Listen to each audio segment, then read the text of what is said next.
जय गुरुदेव। मेरा यार बुल्ले शाह। भाग 10 से आगे। जिस तन लग गया इश्क कमाल, नाचे बेसुर ते बेताल। बुल्ले शाह के अंदर एक चुहल गुदगुदाने लगी।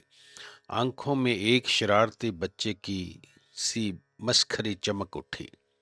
दिल मस्त कलंदर बना कलाबाजियां खाने लगा। दिमाग पर एक खुराफाती तरकीब कौंध गई। बस उसे अंजाम देने वह निकल पड़ा आस्ताने से। लंबे डग मरता हुआ सीधा पहुंचा धोबी घाट पर। धोबी भी हजरत अनायत के शागिर्द था, इसलिए आस्ताने से आए अपने गुरु भाई को देखकर वह खिल उठा। बुल्ले शाह ने उसे अपने मंसूबे खोलकर बता डाले। पहले पहल तो धोबी भाई के फाख्ते उड़ गए। वह सकपका गया, दांत निपोरने लगा, पर फिर खिलखिला उठा। बुल्ले शाह का साथ देने को राजी हो गया। उसने योजना अनुसार बुल्ले शाह को अपनी सारी गधियां दे दी। बस अब क्या था, बुल्ले शाह उनमें से एक पर सवार हो गया। बाकी सबको भी साथ साथ हाँकने लगा। ऊंची ऊंची आवाज में बेधड़क काफियां भी गाने लगा। इस तरह निकल पड़ा इस अलवेले बांके मुरीद का शोभा यात्रा। बुल्ले शाह ने जानबूझकर अपना रुख जान पहचान वाले इलाकों की ओर किया। यहाँ उसकी शोहरत के चर्चे थे। लोग उसे सैय्यदा कहकर पुकारते थे। बस उन्हीं कस्बों की ओर बढ़ चला। उसका ये रौनकी जुलूस जिस जिस गले या कूचे से गुजरा, वहीं हजूम के हजूम इकट्ठे हो गए। जगह जगह लोगों का जमघट नजर आने लगा। उनके पैरों, उनके चेहरों पर आंखें फैल गई। तौबा तौबा, ये क्या! सैयद नवाब गधी पर! मुंह खुले के खुले रह गए। समझ ठगी सी रह गई। धीरे धीरे लोग कानाफूसी करने लगे। कोने कोने में खुसर फुसर होने लगी। बढ़ते बढ़ते बात आलम गलम तानों तक पहुंच गई। दुनियादार खूब खुलकर तानाकशी करने लगे, थू थू कर उठे। एक ने कहा, लगता है शर्म हया घोल कर पी चुका है, कोई दीन ईमान रहा ही नहीं इसका। ये सुनते ही बुल्ले के अंग अंग में फुरेरी दौड़ गई। वह चहक उठा, शाह इनायत दीन आ साडा, दुनी दीन दुनी मकबूल आ साडा। नहीं कस्बों वालों, नहीं, मेरा दीन भी है, ईमान भी है। बस उनकी अब तामीर बदल गई है। मेरा दीन भी इनायत है, गुरु है, ईमान भी इनायत है। मेरी दुनिया भी इनायत है, मेरी पसंद भी इनायत है, मेरा शौक भी इनायत है, मेरा फ़ख्र भी इनायत है, मेरी आन बान भी इनायत है, मेरी विसाल भी इनायत है, मेरी आबरू जालो जलाल सब इनायत है। इनायत इनायत इनायत है। बुल्ले शाह की काफियां खड़ताल बजा बजा कर इनायत नाम का कीर्तन करने लगी। उस पर बेफिक्री का अनोखा आलम छा गया। अल्हड़पन की अजब खुमारी पलकों पर चढ़ गई। सरसमती रोम रोम से चूने लगी। रूह बिल्कुल बेधड़क बिंदास हो चली। गदी पर हिचकोले खाता हुआ, आंखें मूंद कर काफियां गुनगुनाता हुआ, वह शर्म हया की तहजीब के तंग दायरों को बहुत पीछे छोड़ आया। सीना ठोक ठोक कर डंके की चोट पर मानो ऐलान कर उठा, अपनी पगड़ी से अपना ही कफन बना। मैं आया कूचे यार में, ताना लगा ले जिसका जी चाहे, मुझे ऐसे वैसों की परवाह भी नहीं। कि अपनी इज्जत की पगड़ी उतार कर ही मैंने मुर्शद के कूचे में कदम रखा था।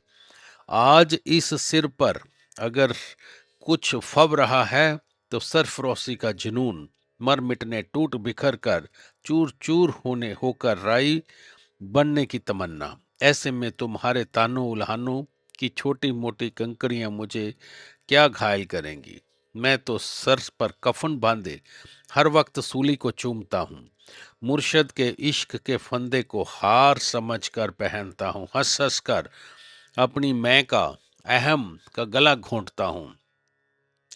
अपनी इज्जत, शानो शौकत, रुतबा सब कुछ इस फंदे पर कुर्बान कर चुका हूँ। हम मस्ती के आलम में हर वक्त डूबा करते हैं, फांसी का फंदा चूम चूम सूली अपनाया करते हैं। छेड़ो मत दुनिया वालों तुम, हम राही उस मंजिल के, यहाँ शहनशाही के कदमों से हर रोज उड़ाया करते हैं। दुनिया वालों, मैं रोंद चुका हूं अपनी पिछली शहनशाही और हस्ती को, इसलिए तुम भी भूल जाओ कि साइदों की सुल्तानी हवेली में बुल्ले शाह नाम का कोई नवाबजादा हुआ था। भुला डालो इस शख्स को,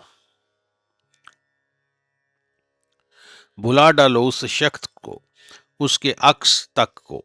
अगर भुला नहीं सकते तो फिर उसे गदियां हाँकने वाला बावरा मानकर उससे किनारा कर लो। इससे उसे पागल करार देकर अपनी सोच से बेदखल कर दो। छी छी करके उससे घिन करो, बेअदब, वाहियात, गुस्ताख, निकम्मा, कुछ भी कहो, कुछ भी, बस उसका पीछा छोड़ दो ताकि उसके कतरे कतरे पर इनायत की मिल्कियत हो सके। जुबान पर एक लफ्ज भी तुमसे बेकार की जरहबाजी में ना खपे। सांसों की तार तार में इनायत के नाम की धुन बज सके, वह उनकी रूहानी दुनिया में सिर से पांव तक गुम हो पाए। बुल्ले शाह के मंसूबे पूरे होने लगे। वह तो चाहता था वही हुआ। कस्बे वाले सोचने लगे कि बुल्ले शाह मानसिक असंतुलन का शिकार हो गया है। उसकी दंगाई हरकतें किसी दिमागी रोग से उपजी हैं। ये बुलंद नगमे दिमाग में घुसी किसी सनक या फितूर की वजह से हैं।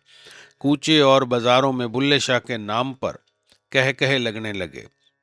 उसे उन्मादी दीवाना या धुनी पागल कहा जाने लगा। पर ये सच में ये पागलपन था। दुनियावी आंखों के लिए जरूर वह पागलपन हो सकता है।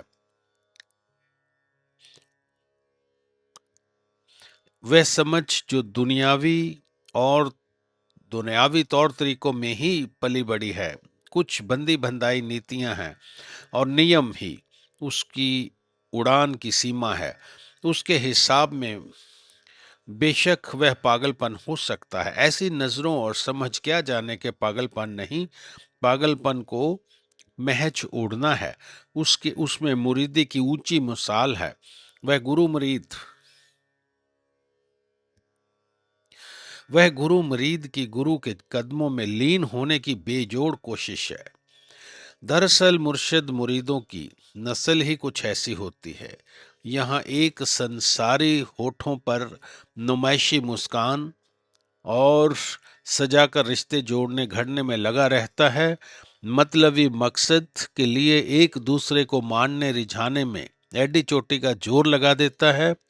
वहीं एक दीवाना शागिर्द कभी कभी खुद को अल्हड़पन से सजा धजा लेता है ताकि संसार की तमाशबीन फौज उससे दूर रहे।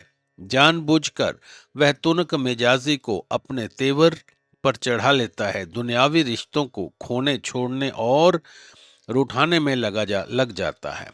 डॉक्टर नाजीर अहमद फरमाते हैं, जिसने प्रेमी का बाना पहन लिया और इश्क के शहंशाह मुर्शिद के हाथों प्रेम का प्याला पी लिया, वह समझे संसारिक तौर तरीकों से बेनियाज हो गया। हालांकि अक्सर देखने में लगता है कि संसार में शागिर्द का बहिष्कार कर दिया, उसे नालायक और नाकाबिल जानकर उससे रास्ता काट लिया, पर ऐसा है नहीं। एक बार चंपा के फूल से किसी ने पूछा, चंपा तुझ में 3 गुण, रूप, रंग और बास, अवगुण तुझ में कौन सा जो भंवरा न आवे पास। सवाल को सुनते ही चंपा ने बेखटक जवाब दिया, माली मुझ में 3 गुण, रूप, रंग और बास, पर गली गली के मीत को कौन बैठाए पास। अरे कभी मुझ में नहीं, अरे कमी मुझ में नहीं जो भमरा मेरे पास नहीं आता। बात तो ये है कि मैं उस मतलबी मधु चोर को पास फटकने भी नहीं देती। ठीक यही रवैया बुल्ले शाह जैसे गुरु भक्त का होता है। ये प्रेमी खुद दीन दुनिया को ठोकर मारते हैं, जमाने भर के मौका प्रस्तों से खुद दामन छुड़वाते हैं। मकसद सिर्फ एक है कि उन्हें अपने मुर्शद के प्रेम की पूरी और खरी लज़्ज़त मिल सके, उनकी ख्वाहिशों का बेमिलावट स्वाद मिल सके। इसलिए मुरीदों की धड़कनों में हरदम यही तराना बजता है, सारी दुनिया से हाथ धोकर देखो, जो कुछ भी रहा सहा है खोकर देखो। क्या अर्ज करूं कि उसमें क्या लज़्ज़त है, एक मर्तबा कामिल मुर्शद के होकर तो देखो। इस रूहानी लज़्ज़त को पाने के लिए मुरीद हद से गुजर जाते हैं, अपने जिस्म और जान को बेच सकते हैं, हस्ती और हैसियत को खाकसार कर सकते हैं। एक ऐसे ही गुरु भक्त ने यहाँ तक ऐलान किया, मैं अपने नाखूनों से छाती फाड़ूंगा ताकि राह खुले और वहां रहने वाले बाग खड़े हों। तभी तो मेरे प्रियतम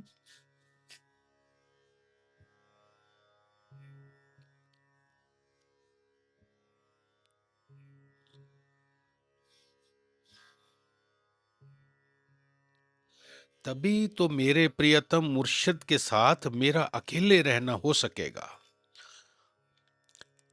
कुछ इसी इरादे से बुल्ले शाह ने भी गधियों का पर जुलूस और जश्न मनाया। उसका अंजाम क्या हुआ? पत्थर लेकर गलियों गलियों लोग मुझे पूछा करते हैं, हर बस्ती में मुझसे आगे शोहरत मेरी पहुंचती है। कस्बों के हर कूचे और गलहरे में बुल्ले शाह का नाम की चर्चा होने लगी। उसकी आहट से पहले ही उसके जिक्र का हो हल्ला पहुंच जाता। नुक्कड़ नुक्कड़ या गोल गपाड़ा मच गया। वजह यह थी कि बस्ती वालों के लिए बुल्ले शाह का ये हरकत कयामती थी, एक किस्म का कुफ्र था, दुनियादारी के खिलाफ एक निराले ढंग की बगावत थी।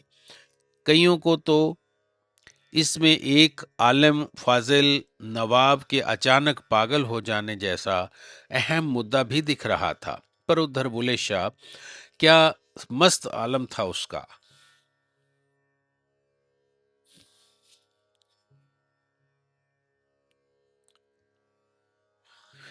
बेपरवाही की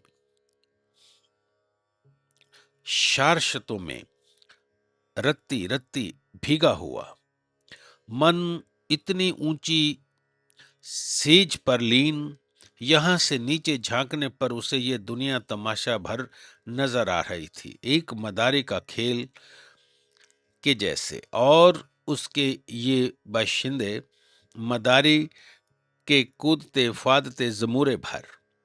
फिर उनकी तवज्जो का या इनकार का अहमियत ही क्या थी। अहले दुनिया क्या है और उसका असर क्या चीज है। हम खुदा पे नाज करते हैं, वशर क्या चीज है। पर आज तमाशबीनों के बीच बुल्ले शाह खुद भी जानबूझकर एक तमाशा कर रहा था, सिर्फ इसलिए कि उसके नुमाइशी चाओ चोंचलाओं से हमेशा के लिए छुट्टी मिल सके। वे उसे पागल समझकर उस पर अपना हक जमाना बंद कर दें ताकि रहे मुर्शद पर उसे बेरोक टोक बढ़ने की आज़ादी मिल सके। अब तक बुल्ले शाह का बेमिसाल काफिला अपने खानदानी सूबे तक पहुंच चुका था। उसने बेधड़क उसी छबीली आवास में इसकी हदों में भी प्रवेश किया। यहाँ भी तमाशाइयों की हजूम के हजूम इकट्ठे हो गए। सभी उचक उचक कर एक दूसरे के कंधों से ऊपर से झांक रहे थे। वह देखने को उतावले थे कि उनके नवाबजादे जो रंगीन नक्श नक्शियों का में से मड़ी ठाठदार बग्गियों में घूमा करते थे, आज एक कीच सनी गधी पर कैसे सजे धजे बैठे हैं, जिन पर शहाना शहाना जर्क कढ़ाइयों में कड़ी शेरवानी और नोकदार जुतियां फबती थी, आज गुदड़ लतों के कितने जच रहे हैं। वे मुशायरों में बेअदब अर्ज किया करते थे, आज डगर डगर कैसे अल्लड़ काफियों का आलाप छेड़ रहे हैं। एक नक्शे पा का मतलब होता है पद चिन्ह, एक नक्शे पा के सिजदे में ने कैसे रुख दिया बदल, आशिक कूचाए रकीब में भी सर के बल चला। दुनिया के दस्तूर से बेरुख होकर बुल्ले शाह उसी उल्टी चाल में आगे बढ़ता रहा। तराना साजी भी पूरे जोरों पर थी और तभी कहीं से कुछ रंगीली धुनें आकर उससे टकराई। बुल्ले शाह ने देखा कि एक मकान के चबूतरे पर कुछ हिजड़े नाच गा रहे हैं। ढोलकी पर खूब थाप पड़ रही थी, मंजीरें ताल से ताल मिलाकर खनक रही थी, तुरही सुरीली तान छेड़ रही थी। ऊपर से हिजड़ों के बिंदास मस्त मिजाज स्वर, लटक झटक वाले ठुमक, माहौल चकाचक रंगारंग भरा था। यह देख बुल्ले शाह की तो बाँछें खिल गई। कलेजा बलियों उछल पड़ा।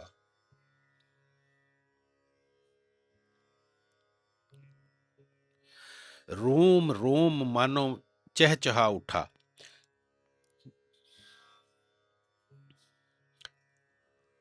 मन चुटकी भर कर फिर से मस्खरी पर उतारू हो गया। गुदगुदाता हुआ बोला, तो हो जाए बुल्लिया एक और बदतमीजी, बेवाक गुस्ताखी, कुछ आतिशबाजी। चलिए आज इतना ही, कल फिर अगली बार के लिए मिलेंगे। धन्यवाद। जय गुरुदेव।